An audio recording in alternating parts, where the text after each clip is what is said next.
자, 시험 끝나고 아주 오랜만에 만나는 독서 수업입니다. 인문예술 6번 지문이고 여러분 교재로 77쪽입니다.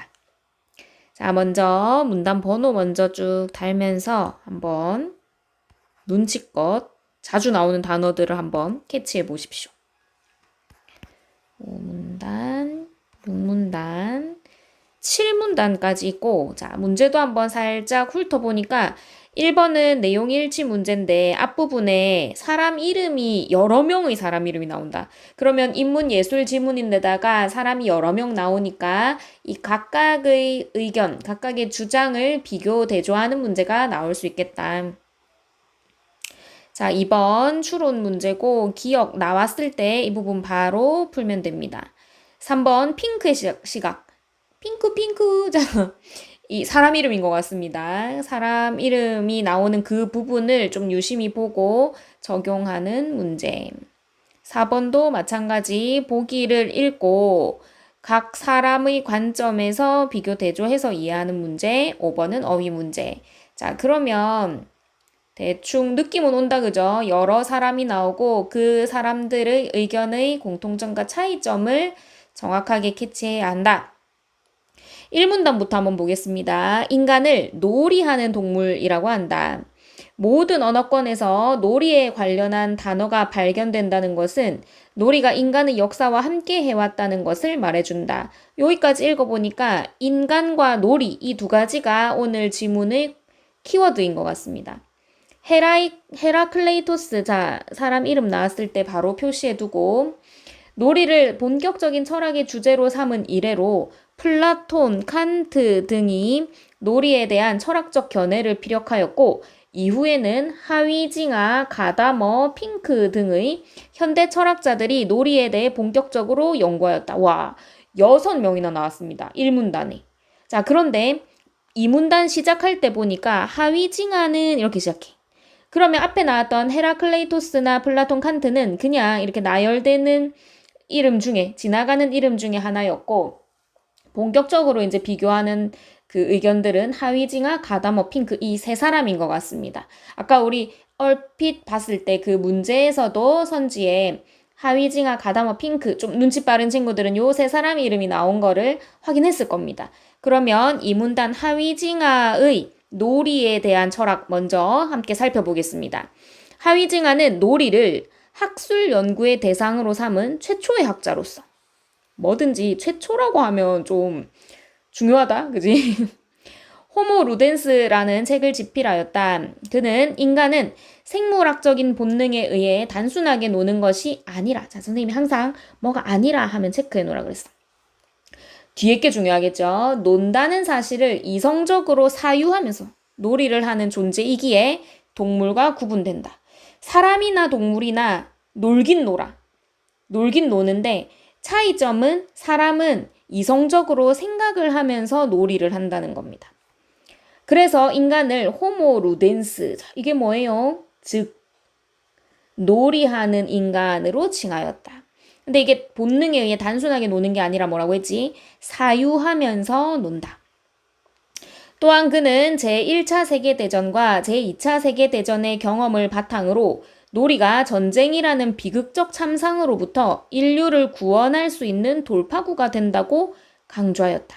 자, 전쟁을 겪어보니 놀이는 이 전쟁의 비극에서 벗어날 수 있는 돌파구다라는 주장을 했대.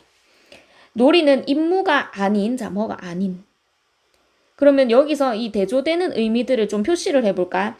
밑줄 그은 거는 이 하위징하의 주장이고 선생님이 그 대조되는 의미로 쓰인 걸 이렇게 물결로 표시를 좀 해보겠습니다.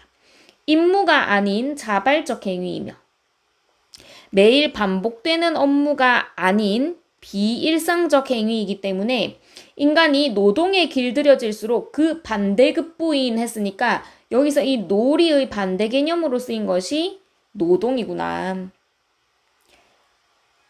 노동에 길들여질수록 이 반대 개념인 놀이가 절실해진다. 그럼 이 두 가지의 차이를 계속 이야기하고 있고 선생님이 물결이랑 밑줄로 이렇게 구분해서 표시를 좀 해놨습니다. 3문단 가볼게요. 하위징하가 놀이의 효용을 말하였다면 가다머는 자, 두 번째 철학자입니다. 놀이의 본질적 속성에 주목하였다. 하위징하가 놀이가 어떤 효과, 어떤 영향이 있냐에 주목을 했다면 가다머는 그 놀이가 가지고 있는 본질적인 속성을 이야기했다. 우선 그는 전통 철학에서 놀이를 일종의 장난, 심심풀이, 기분 전환을 위한 여가 활동으로 간주하여 진지하지 않은 것으로 규정하는 것에 대해 비판하였다거든. 자, 그러면 이 가다머가 비판했던 부분들도 물결로 한번 구분을 해보겠습니다. 장난, 심심풀이, 기분 전환, 여가 활동, 진지하지 않은 것으로 규정하는 것. 어디서? 전통 철학에서. 그러니까 전통 철학에서 보는 놀이와 가다머가 보는 놀이가 다르다는 거지. 이에 따르면 아이와 어른을 막론하고 사람들은 놀이에 진지하게 몰입한다. 그런데도 많은 사람이 놀이의 진지함이 결여되어 있다고 평가하는 이유는 자, 이거는 가다머와 반대되는 의견이다, 그지? 요것도 물결로 아까 전통 철학의 주장인 것 같은데 놀이에 진지함이 결여되어 있다라고 평가하는 것은 놀이를 특별한 관점, 즉 노동과 연관하여 보기 때문이다.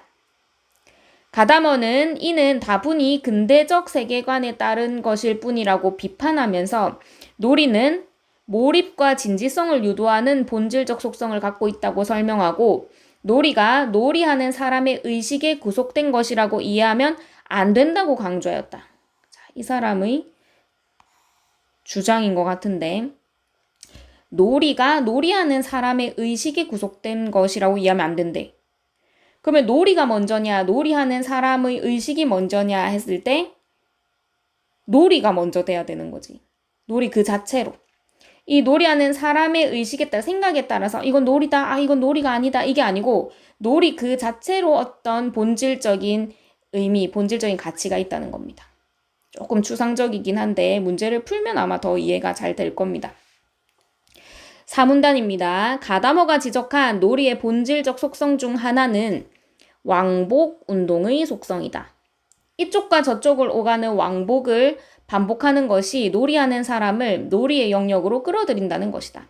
가다머에 따르면 왕복 운동을 전제로 하는 놀이는 운동의 종점인 목표가 고정되어 있지 않다.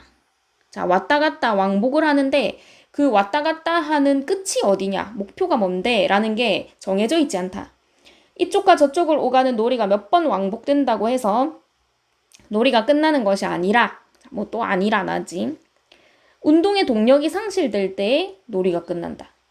이때 운동의 동력이란 놀이 자체에서 나오는 힘으로 인간이 놀이를 선택하고 놀이에서의 수행 과제를 설정한다고 할지라도, 뭐뭐 하더라도 놀이를 지속하고 끝내는 힘은 놀이 그 자체에 있다.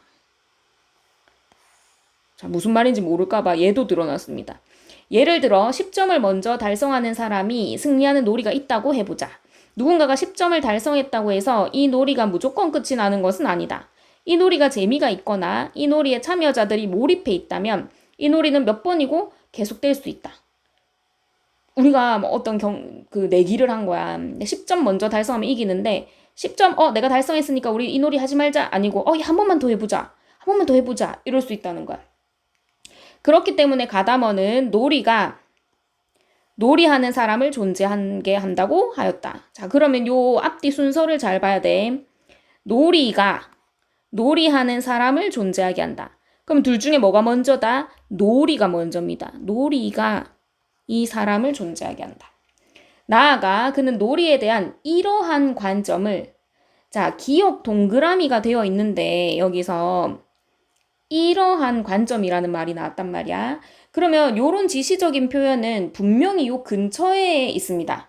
이거를 설명하는 구체적인 표현이 예술에도 똑같이 적용하였다. 놀이가 그 본질적 속성으로 말미암아 존재하는 것처럼 예술 작품도 그렇게 존재한다고 설명한 것이다. 그러면 여기 기억 동그라미 문제 바로 한번 풀어보겠습니다. 2번 한번 보세요. 문맥을 고려하여 기억의 의미를 추론한 내용이잖아. 그럼 분명히 이 기억 주변에 힌트가 있다고. 다시 한번 볼게요. 지금 이러한 관점이라고 선생님이 표시를 해놨잖아. 그럼 이러한 관점이라는 게 바로 앞문장. 가다머는 놀이가 놀이하는 사람을 존재하게 한다. 그리고 바로 뒷부분도 확인해 볼게. 놀이가 그 본질적 속성으로 말미암아 존재하는 것처럼. 그러면 아까 앞에서 말했던 것처럼 놀이가 놀이하는 사람의 의식에 의해서 이랬다 저랬다 바뀌는 게 아니고 놀이 그 자체로 본질적인 속성, 의미가 있다는 것. 그 다음에 순서를 따져봤을 때 놀이와 놀이하는 사람 중에 먼저인 것은 놀이라는 거지. 그럼 예술에 똑같이 적용을 했다고 했으니까 이 예술도 마찬가지 사람보다 먼저라는 거야. 이 예술 그 자체로 본질적 속성이 있다는 거지. 자, 선지에서 한번 확인해 보겠습니다. 자, 그러면 몇 번이냐? 1번부터 한번 보자. 예술 작품으로 인해 창작자와 감상자, 예술 작품을 즐기는 사람들. 그러면 예술이 먼저고 이 예술의 본질로 이 창작자와 감상자를 존재하게 한다. 그럼 1번이네. 그치? 자, 요렇게 찾는 겁니다, 여러분. 추론하는 문제는. 문제 하나 해결했고, 자, 5문단 보겠습니다. 핑크는 놀이를 인간의 실존적 문제와 관련하여 연구하였다. 그는 놀이가 인간 삶의 주변적 현상도 우연적 현상도 아니며, 자, 또 이것도 아니며, 인간을 형성하는 본질적 요소라고 단언하였다. 주변적이지도 않고 우연적이지도 않고 그 자체로 본질적이다. 핑크에 의하면 인간은 본질적으로 필멸, 반드시 멸한 없어지는 존재, 죽는 존재이고 노동자이고 투쟁가이고 타인을 사랑하는 자이고 놀이하는 자이다. 그럼 우리가 놀이에 이제 꽂혀 있잖아. 지금 계속 그 핵심어가 놀이입니다. 그럼 핑크에 의하면 인간은 본질적으로 놀이하는 사람이다. 이때 놀이는 수행되어야 할 의무, 지향해야 할 목표가 외부에서 주어지지 않는다는 점에서 노동이나 투쟁, 사랑 등과 다르다. 그러면 이 놀이는 의무나 목표가 외부에서 주어지지 않는다. 그럼 반대말로 하면 놀이 그 내부 자체에서 의무가 있고 목표가 있다. 그러면 다르다라고 했던 얘들도 물결로 표시해 놓게. 얘들은 그러면 외부에서 주어지는 거네. 노동, 투쟁, 사랑은 의무나 목표가 외부에서 주어지는 것이라서 놀이와 다르다. 이러한 속성으로 말미암아 놀이는 실패한 과업이나 성취되지 못한 목표로 인한 괴로움을 주지 않고 실패하거나 목표를 이루지 못하더라도 이게 외부에서 어떤 결정하는 게 아니기 때문에 놀이는 괴로움을 주지 않고 노동, 투쟁, 사랑으로 인한 시기와 질투, 죽음에 대한 근원적 불안을 잠재울 수 있는 행복의 오아시스로서 가치가 있다. 와, 멋진 말이네. 행복의 오아시스. 한편 핑크는 놀이의 존재 방식에 주목하면서 놀이가 생성되는 계기를 놀이의 구조 계기라고 칭하였다. 요 따옴표 해놨으니까 이 핵심어에 대한 정의를 밑줄 그어서 표시해 놓겠습니다. 놀이가 생성되는 계기. 이걸 구조 계기라고 한대. 그에 따르면 놀이는 재미를 추구하고 의미가 있으며 공동체에서 이루어진다. 또 놀이는 규칙이 있으며 도구가 활용된다. 이것들이 놀이가 생성되는 계기들인가 보네. 핑크는 이 5가지의 구조 계기들에 의해 놀이가 생성된다고 말한다. 핑크는 놀이에서 추구하는 재미는 그럼 요 5가지를 또 한번 다시 훑어주나 봐. 재미는 기분과 관련되는데 상상력이 동원된 창조적인 놀이에서 재미는 배가 된다. 또한 놀이는 의미가 있는 것이라고 하였다. 이때의 의미는 놀이 밖, 즉 현실과 관련하여 부여되는 것이 아니라 놀이 자체에서 비롯하는 것. 자, 놀이 그 자체의 의미.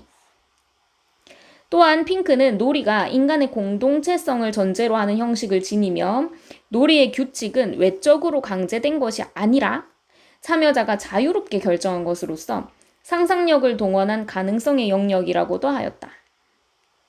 또한 놀이의 도구는 현실과 가상이 중첩된 도구로서 놀이 도구를 활용하는 목적은 고정되어 있지 않다.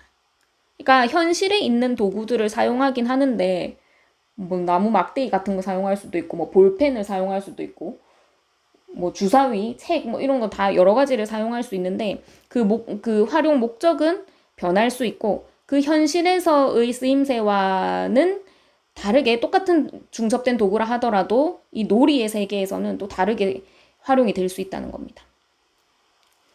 핑크는 놀이의 구조 계기들을 통합하고 있는 것을 놀이 세계라고 명명하였다. 핑크에 따르면 놀이 세계는 가상적 세계이지만 현실적 공간에서 고유한 내적 시간과 공간을 가진다. 그러니까 우리 뭐 게임을 하더라도 컴퓨터 게임을 하더라도 나는 지금 현실 공간에 있지만 뭐 마법사도 될 수 있고 거기서 막 어떤 전쟁 영웅이 될 수도 있고 뭐 이런 거잖아. 그래서 가상 세계이지만 이 내가 머무르고 있는 현실 공간에서 그 게임의 세계는 또 다른 고유성을 가지고 있다는 거야. 또한 핑크는 놀이에 인간의 자기 이해, 자신과 세계를 지배하는 힘에 대한 이해 등을 담은 상징이 나타난다고 보고 이를 놀이 상징이라고 일컬었다. 핑크는 재래의식을 예로 들어 제사하는 거, 이게 예시니까 이렇게 표시해 놓겠습니다. 놀이 상징에 대해 설명하였는데 재래의식은 인간의 놀이 가운데 가장 진지하게 수행되는 놀이로 놀이 상징을, 그러면 이 핑크는 제사 지내는 그 재래의식도 일종의 놀이라고 본 거네. 신에 대한 재래의식에서 어린 양을 제물로 바치고 피를 흘리게 하는 것은 인간 삶의 의미에 대한 인간의 상상과 창조적인 이해 방식을 보여주는 놀이 상징에 해당한다. 그러니까 이 놀이로서 하는 그 행위들에 여러 가지 의미가 숨어 있다는 거야. 상징적으로.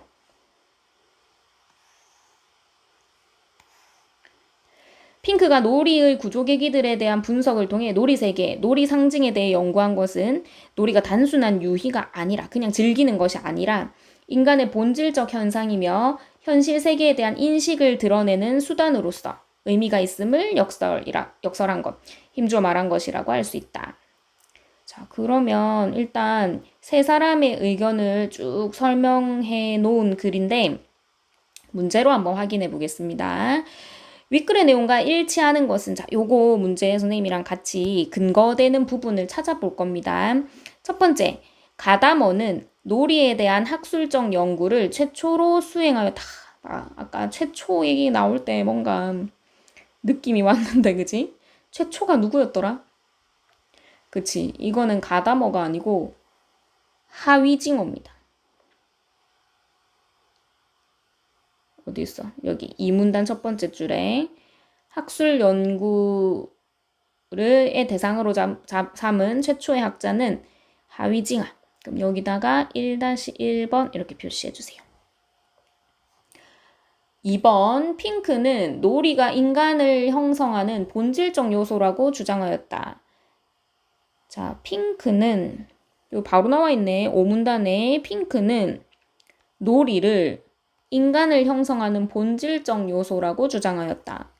여기다가 1-2번. 그럼 일치하는 것은 2번. 2번이 정답이겠네. 나머지도 찾아보겠습니다. 3번. 하위징하는 인간과 동물의 가장 큰 차이는 놀이의 수행 여부, 놀이를 하느냐 안 하느냐에 있다고 보았다? 그게 아니었는데, 자, 이 문단에 보면 인간은 생물학적인 본능에 의해 단순하게 노는 것이 아니라 논다는 사실을 이성적으로 사유하면서 놀이를 하는 존재이기 때문에 동물과 구분된다. 그래서 호모 루덴스라는 개념까지 설명을 했다. 그지? 1-3번. 그러니까 수행 여부가 아니고 사유하면서 놀이하는 존재라는 점이 다르다. 4번, 핑크는 놀이 도구가 없으면 놀이의 목적인 현실을 흉내내는 것이 놀이의 목적이라고 한 적이 없는 것 같은데 한번 찾아보겠습니다. 자, 핑크 부분에서 요거 도구 부분 보세요. 놀이 도구는 현실과 가상이 중첩된 도구로서 놀이 도구를 활용하는 목적은 고정되어 있지 않다고 설명하였다. 이렇게 돼 있지 현실 모사에 대한 얘기는 안 나와 있습니다. 그죠? 1-4번. 5번 가다머는 근대적 세계관에 따라 인간을 노동으로부터 해방해야 한다. 뭐 이런 말도 한 적이 없는 것 같은데 정확한 근거를 찾아서 표시해 보겠습니다. 자, 아까 가다머가 이거 봐봐. 근대적 세계관을 비판했거든. 그러면 일단 근대적 세계관에 따라라는 말부터 일단 틀린 거다. 그지? 그리고 노동으로부터 해방해야 된다라는 말도 없고 그 근대적 세계관에서 놀이를 노동과 연관하여 보기 때문에 진지함이 결여되어 있다고 평가한다라는 그 부분을 비판했지. 그래서 여기다가 1-5번 표시하겠습니다. 자, 그러면 답은 2번이다. 해결됐고, 그럼 1번 됐고, 2번 됐고, 자, 3번 한번 봅시다. 핑크의 시각에서, 핑크색으로 한번 해보겠습니다. 자, 핑크의 시각에서 놀이를 이해한 내용으로 적절하지 않은 것은, 자, 1번부터 한번 보자. 컴퓨터 게임을 하고 싶지 않은데 억지로 하게 되어 괴로움을 느끼고 있다면, 그때의 컴퓨터 게임은 놀이가 아니다. 자, 아까 그 핑크가 놀이를 구성하는 몇 가지 계기를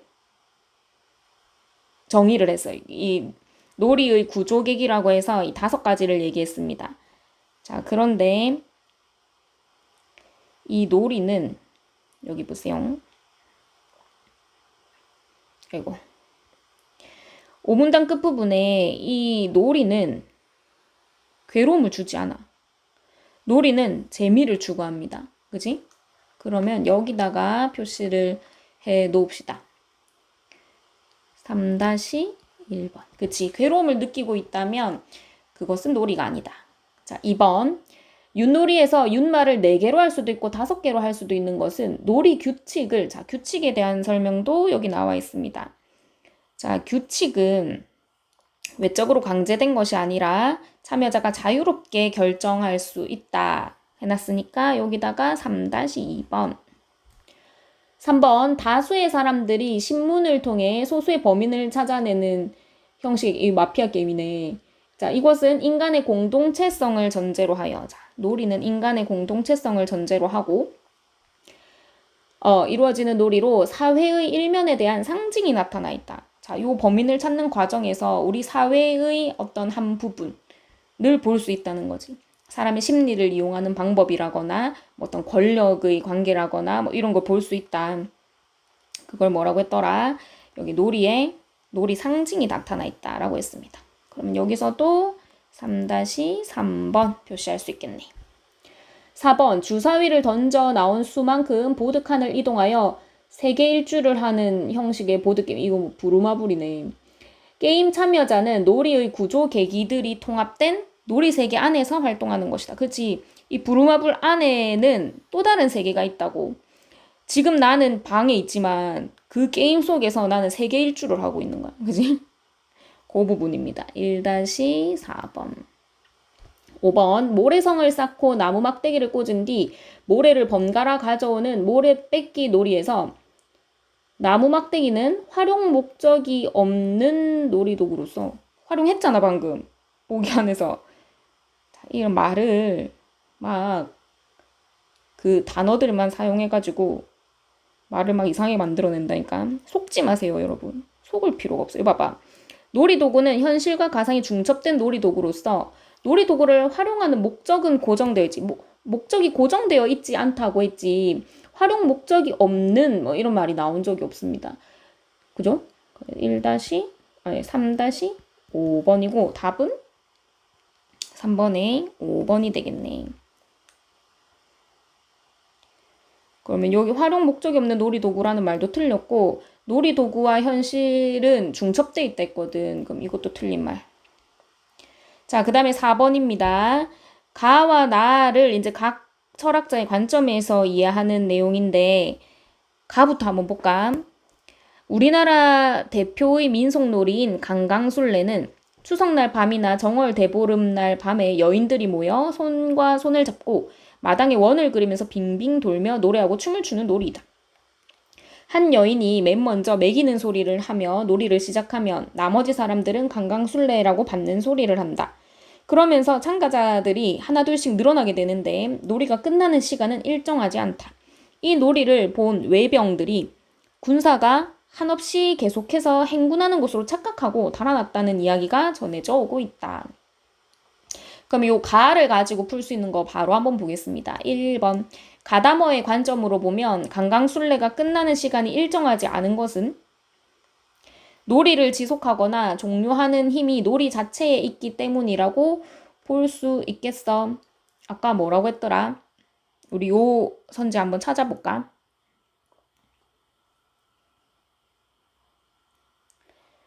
자, 가다머가 뭐라고 했냐면, 자, 요것도 분홍색으로, 아니다, 색깔을 보라색으로 한번 찾아보겠습니다. 자, 가다머가 이 놀이는 운동의 종점인 목표가 고정되어 있지 않고 운동의 동력이 상실될 때 놀이가 끝난다라고 되어 있습니다. 그래서 운동의 동력이란 놀이 자체에서 나오는 힘이기 때문에 이 놀이를 지속하고 끝내는 그 놀이 그 자체의 힘으로 인해서 시간이 정해진다는 거야. 그럼 여기다가 4-1번. 그러면 설명이 되겠다, 그지? 자, 2번도 봅시다. 핑크의 관점으로 보면 강강술래가 우리나라 대표 민속놀이로 인정받고 유래가 전해지고 있는 것은 놀이가 현실 속에서 유용성을 인정받아. 자, 요거 봐봐. 이 중요한 본질을 이해하면 이런 함정에 빠지지 않습니다. 자, 아까 핑크가 뭐라고 했냐면 핑크의 주장 중에 제일 중요했던 부분이 어디 있어, 핑크. 자, 핑크의 의견이 놀이는 인간을 형성하는 본질적 요소라 그랬거든.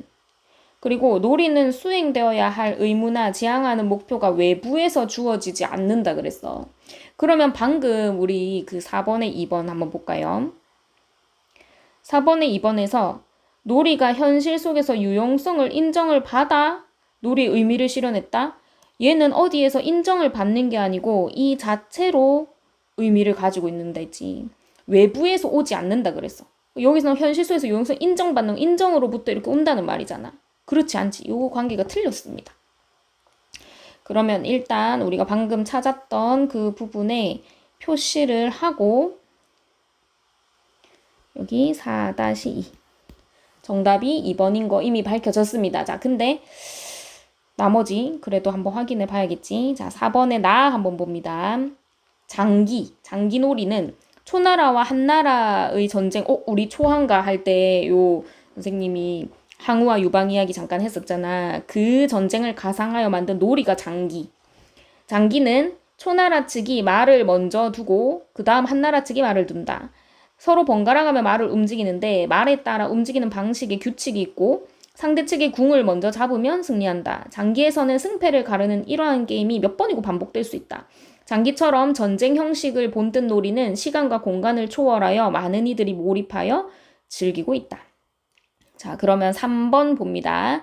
가다머의 관점으로 보면 장기에서 양측이 서로 번갈아가며 말을 움직여 승패를 가르는 게임이 반복적으로 이루어지는 것은 놀이의 본질적 속성을 드러내는 것이라고 볼 수 있다. 자, 이것도 마찬가지. 본질적 속성이 뭘까? 여기서 말하는 아까 우리 찾았던 그 부분인 것 같은데